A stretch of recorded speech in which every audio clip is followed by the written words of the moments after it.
மகாலட்சுமி கடாட்சம் அருள் பார்வை பெற வேண்டுமென்றால் வெறும் பணம் மட்டுமல்ல, மன அமைதி, நல்ல எண்ணம், தர்மம், சுத்தம், நன்றியுணர்வு ஆகியவற்றையும் வளர்த்துக் கொள்ள வேண்டும் என்று சாஸ்திரங்கள் கூறுகின்றன. ஒவ்வொருவரும் தினமும் செய்ய வேண்டிய சில விஷயங்கள். காலை வீடு சுத்தமாக வைத்தல். குறிப்பாக வாசல் மற்றும் பூஜை அறை சுத்தமாக இருக்க வேண்டும். மாலை நேரத்தில் தீபம் ஏற்றுவது சிறப்பு. தீபம் ஏற்றுதல்.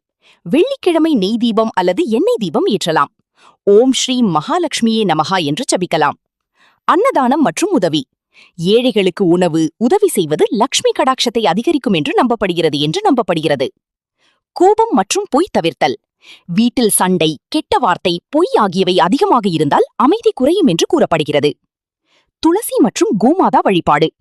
துளசி செடிக்கு தினமும் தண்ணீர் ஊற்றி பிரார்த்தனை செய்வது நல்லது. பசுவிற்கு உணவு அளிப்பதும் புண்ணியம். வெள்ளிக்கிழமை விரதம்.